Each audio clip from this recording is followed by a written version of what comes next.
আলহামদুলিল্লাহ কবুল। আলহামদুলিল্লাহ। কবুল। কবুল কর না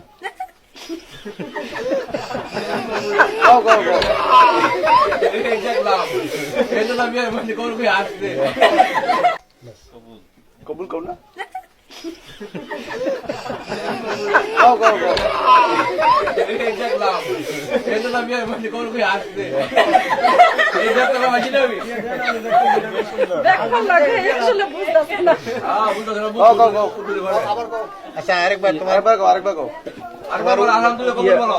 আবার কি বল আরেকবার পর না না উনি বলতে বলো আলহামদুলিল্লাহ বলো আবার ইয়া বল আরেকবার গাও আরেকবার বলো না কও আলহামদুলিল্লাহ কবুল আরে বলো না হাসতেছে কেন আলহামদুলিল্লাহ। খুব বেশি বেশি কবুল বলার লাগবো না। আলহামদুলিল্লাহ কবুল করতে হবে কবুল না না আলহামদুলিল্লাহ কবুল না আলহামদুলিল্লাহ পাঁচ বাদ কয় কয় কবুল। ক্লিয়ার ক্লিয়ারই কোনো কোনো ইয়া করা যাবে না। অস্কারের কথা কইেন না কবুল। এই এই এই যে হয়েছে।